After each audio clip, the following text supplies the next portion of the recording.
Okay, just to prove that Mercury retrograde hasn't ended, 11:12. Oh well, I did click begin live video at 11:11. They're playing with me this morning. Hello, welcome, welcome, welcome to Fairy Friday. I am so happy. Hey, Sarah Rose, great to see you. I wasn't sure anyone would show up live because I forgot to post that I would be live until like 5 minutes ago. But that's okay because you're going to see it live or you're going to see it on replay. If you're seeing it, you're meant to see it. Oh, thank you. She loves my jacket, and I'll show you. I'll show off my Halloween earrings as well. They won't stay forward. Here's a little ghosty. Here's a little jack o' lantern. um, I'm celebrating Halloween, Samhain, just a little bit early today, but I'll be celebrating tomorrow, of course, as well. So thank you. Yes, I love this jacket too. Um, anyway, here I am, Margaret Sample, coming to you live from the Niagara Falls region of Canada. It is a gray, gloomy, rainy day here today, but who cares? It's like we have indoor heat. So life is good. I am coming today to bring you a message from using Brian Froud's beautiful fairy oracle deck. And let us see who is going to come forward with a message today. Whoa, that one jumped right out. Okay. Oh, this makes me happy. Tao Om the poet. Now, why this makes me happy is Taom is one of the fairy guides and guardians. So these folks are here to help us develop our own special inner gifts and talents. They're here to help us.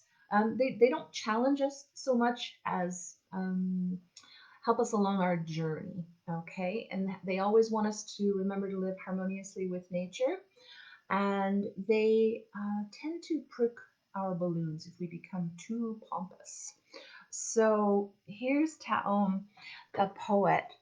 And now, what's really cool that he's coming for Halloween is if you look carefully, you can see he's got a mask on. Can you see that? Um, it's really funny that he's the one who's come forward, but uh, it's all synchronicity, right? It's all meant to be. He's fun.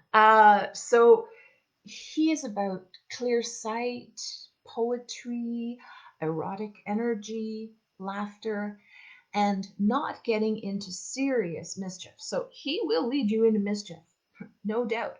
He tends not to lead you into serious mischief. And also, he sometimes is a reminder that you need to have better sense than the people who are trying to lead you forward or onward into stuff. So be aware of that with him too. He really is about, um, we could say wine, women, and song. He loves drinking wine. He loves poetry and use of words. Um, he loves the opposite sex, or the whatever makes you. Good morning, Marie. Whatever makes you romantically intrigued, he's all about that. So, um, he likes to fool us. He likes to that's part of the mask wearing. It's like, oh, you're not really seeing who I am. So but he likes to fool us, and he will set little snares for us, like little mischief traps, and he hopes we get into them so that he can even lead us further into mischief. But he won't get us into usually really serious mischief. He is endlessly curious, endlessly curious. So he loves going to strange places, and he loves to take us along with him, whether that's literally or metaphorically. He just loves exploring and new places. Now, if you look at him, now you've already seen he has a mask. Look at how his wings are just sort of coming out there. So, like our human wings, because we have them, a lot of us, just they're kind of folded in under our shoulder blades, and we don't always see them. Um, And Salim is here to help Sarah Rose. Yeah, okay. Sarah Rose is pretty awesome and doesn't really need help. So, um, somebody causing mischief. I love it. It's so appropriate. Um, he's still using to learn his wings properly, as are we. He thinks he's better at flying and using his wings than he is. So, um, just be aware of that. Sometimes we think we're better at flying, we're better at using our wings than we are. He sometimes gets that way. But he does want to encourage us to unfold our wings. And sometimes he'll lead us into situations where we almost need to fly. Like, sometimes you just decide you're going to climb that tree that's just a little too high and kind of stuck there.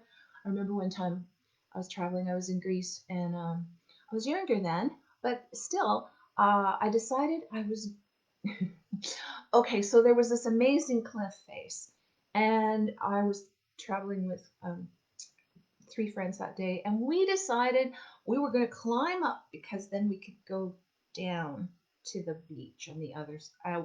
Who knows what? I think Taom was egging us on because it was one of those sheer things. So it was, I actually kind of got stuck. I froze against the wall. And one of my friends came over and had to say, okay, move your left hand here, move your right hand here, move your left foot there, move your right foot there. Yeah, I thought I could fly perhaps. Anyway, we made it. The beach was wonderful. Uh, yeah, so these are the things that he will lead you into. Be careful and look at it and go, is that really a good idea? He loves children. He loves children, and he will also convince children to try things. Jump from just that little higher place or climb that tree just a little higher. He does have a poetic spirit. He's able to see things as they truly are, and he can see the beauty in everything. He sees beauty in joy and in sorrow, in pleasure and in pain, in ease and in hardship.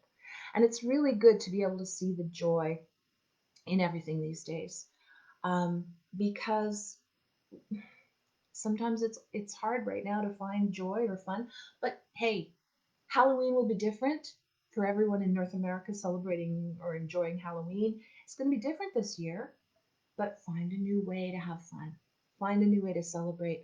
Um, Dark humor, sometimes that's how we get through those hard times is with the worst jokes. Um, it's sometimes you have to laugh at that which is putting you down. Okay, so look for humor. Look for humor because he wants to show us when Taom shows up, he is here to show us how silly it is to be solemn all the time. It just doesn't make sense. It'll just drag you down. It'll drag you down. He laughs at us, he laughs at himself. He cheers, salutes, drinks his cowslip wine. I'd love to try cowslip wine sometime. Anyway, he drinks his wine, and sometimes he's laughing so hard he snorts it up his nose, and then everyone laughs at him, and then he laughs harder. He doesn't really care if people are laughing at him as long as they are laughing. He just joy, laughter. It's what we need. And if you have some kids around you or some friends around, like you're in your bubble this weekend, you want to try something fun and different. Uh, if you've got room, you can do it with your in your bubble, or down the road, try this one. Lie on the floor with your head on someone else's tummy, and have that as many, like however many. You can do it with 3 people. You can do it with 4 people. You can't really do it with 2 people, but have your head on someone else's tummy, and then you start to laugh. And as everyone starts to laugh, it is the most incredible feeling because you just can't help it. And if you want a really good laugh, go to my actually I'll post it on these pages too. It's Helium Beer. It's 2 German fellows who are like serious beer tasters, if there is such a thing, tasting helium beer, and they just can't help laughing, and I couldn't help laughing with them and at them. It's just hysterical. Anyway, those are the things right now to look for. Look for those things that will make you laugh. Taom is also like an apprentice shaman, a beginning shaman along the first stages of the magical mystical path, okay, which is where you may be. You may be somewhere along that path. That's okay. It's that interest, it's that boundless interest and excitement in exploring. So he's encouraging us to do that. Remember, he doesn't always have good sense. So you need to keep that little bit of sense going for yourself. Now, Taom claims that he was born on the Blarney Stone. And anyone familiar with that legend, the Blarney Stone is a stone in Ireland. And it's said that if you kiss the Blarney Stone, you will have the gift of a golden tongue from it forevermore. You'll be able to charm people with your words. So he claims he was born there. And actually, to kiss the Blarney Stone, I haven't been to the Blarney Castle, but you have to like hang upside down and kiss it. I believe my mom did that, which is kind of fun, back in her younger days. So he does have a wonderful gift with words. He loves, I mentioned children, also writers, and any blithe, adventurous spirits that are there. He just loves that energy. He is a storyteller with great imagination, and he has the power to inspire others with his words. So, this is all the energy that's around the reading this week, which is so wonderful. This is all looking forward stuff, right? If you watched last week, Dorcha was a lot more about looking within and looking back and delving with old conflicts and problems. And it's like, oh, that hard work to go through that. But now, hopefully you've done that. You can always look at it's on replay. You can always look at it if you didn't see it. But now you can just look forward. Okay, it's time to do exciting things. It's time to do projects, tackle projects that you maybe haven't had the time or the energy for, or haven't felt you could find the time or the energy for them. And you might even want to write about things. Now, do them first, but it is time to write. The only thing Taom gets serious about is his words, his poetry, his writing. So, my question is, what do you want to write about? What stories do you have to tell? What ideas, what new ideas do you want to explore? Romance? There may be that you're feeling like you want some more romance around. He certainly is about erotic energy. That is part of him. So this could be, okay, I'm ready for a new romance, or it could be, I'm gonna fizz up whatever relationship I've got going now. Okay? Just sparkle up that energy. Um, Also being aware of any confusion that might be around, might be some untruths going on. Look at those. Make sure that you're paying attention and also speak your truth. Okay? Use good sense and speak your truth. Explore ideas, energy. So much. This is like such a fun card. He is so much fun. He brings liveliness, again, clear sight, erotic energy, laughter, getting into mischief, but not serious mischief. Okay? Um, so it's time to sparkle things up a little bit. I think that is anything else, you guys? Wear your masks. He says, wear your masks. Okay. And be aware if you're wearing like a fun Halloween mask. Don't it doesn't take the place of your protective mask, but it's really tough to wear two masks. It becomes difficult to breathe. So smarten up about that. This is a really good year for your mask to be either just over your eyes, or you create fun on top of your medical mask, your protective mask. Um, that's so just have fun with it. Have fun with it. Have one that you color and sparkle and whatever. Don't poke holes in it. That won't help. But and makeup. Makeup is great right now. If you watched Battle of the Blades last night, some of the makeup that was done was just incredibly fun. And that's what it's about. Fun, fun, fun. Okay? I wish you a very happy fun, safe Halloween, a blessed Samhain. I hope that you can have some fun with some writing, some storytelling, and some lusty adventures. And I look forward to seeing you next week with Happy Fairy Friday. If you enjoyed this today, always appreciate those likes and those hearts. They make me happy. And I look forward to seeing you, connecting with you soon. Okay, bye for now.